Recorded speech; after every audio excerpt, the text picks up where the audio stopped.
कल्पना कीजिए, एक ऐसे शहर की जो इतना विशाल और समृद्ध था कि विदेशी यात्री उसे देखकर दांतों तले उंगलियां दबा लेते थे।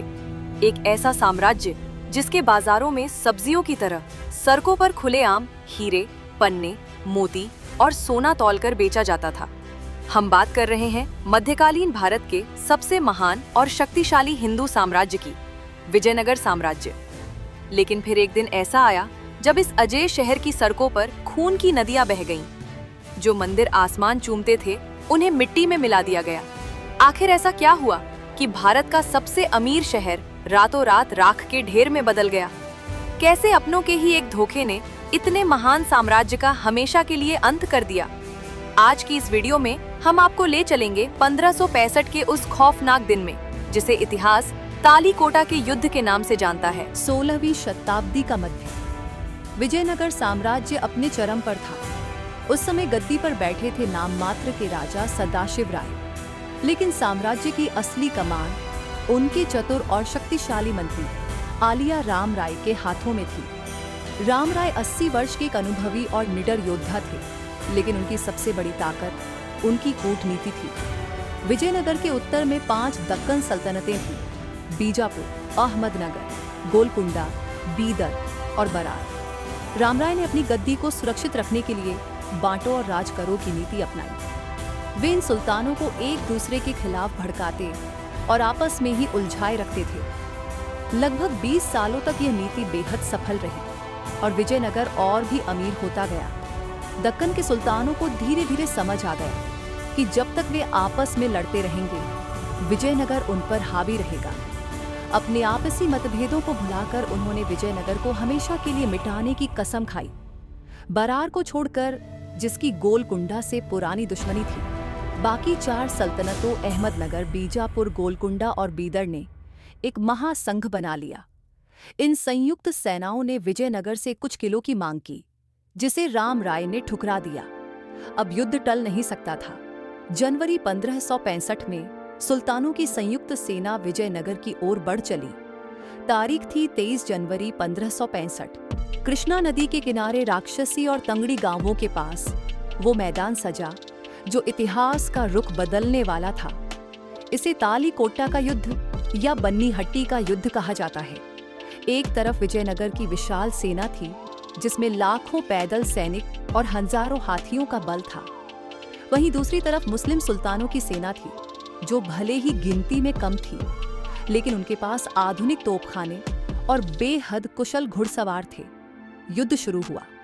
80 साल के राम राय अपनी उम्र की परवाह किए बिना मैदान में उतरे। शुरुआत में विजयनगर का पलड़ा भारी था। ऐसा लग रहा था कि विजयनगर एक बार फिर अपनी अजेय शक्ति साबित कर देगा।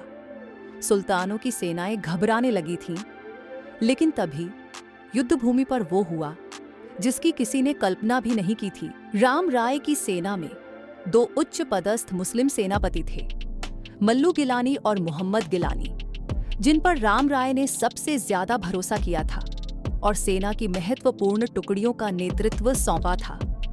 जब विजयनगर की जीत सुनिश्चित लग रही थी, तब ऐन मौके पर गिलानी भाइयों ने अपनी वफादारी बदल ली। वे अपने हजारों सैनिकों के साथ दुश्मन सेना से जा मिले और अचानक अपनी ही तोपों का मुंह राजा राम राय की सेना की ओर मोड़ दिया। इस विश्वासघात ने विजयनगर की सेना में भगदड़ और भयानक अफरा तफरी मचा दी। पल भर में जीती हुई बाजी हार में बदल गई। इसी अराजकता के बीच अहमदनगर के सुल्तान हुसैन निजाम शाह ने राम राय को बंदी बना लिया और बेरहमी से उनका सिर धड़ से अलग कर दिया। नेतृत्वहीन विजयनगर की सेना के हौसले टूट गए। लाखों सैनिक मारे गए। खून से कृष्णा नदी का पानी लाल हो गया।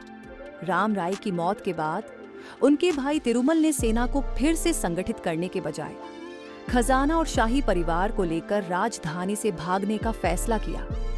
विजयनगर, जो अब तक दुनिया के लिए एक अजूबा था, पूरी तरह लावारिस और असुरक्षित हो गया। विजयी सेनाओं ने शहर में प्रवेश किया। अगले 5 से 6 महीनों तक इस खूबसूरत शहर को बेरहमी से लूटा और जलाया गया।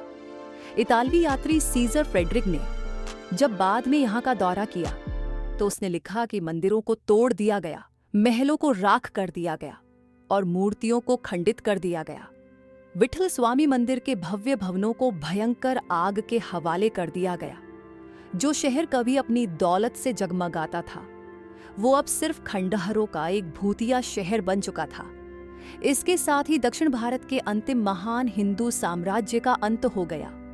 आज भी जब आप कर्नाटक के हम्पी में जाते हैं, तो वहां फैले पत्थर और खंडहर खामोशी से उस धोखे की गवाही देते हैं जिसने एक महान सभ्यता को हमेशा के लिए दफन कर दिया।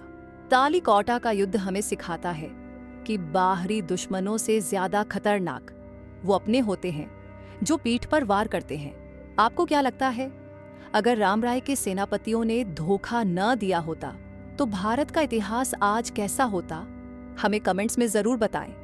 अगर आपको ये कहानी पसंद आई हो तो वीडियो को लाइक करें, शेयर करें और हमारे चैनल को सब्सक्राइब करना न भूलें। मिलते हैं अगले ऐतिहासिक सफर में।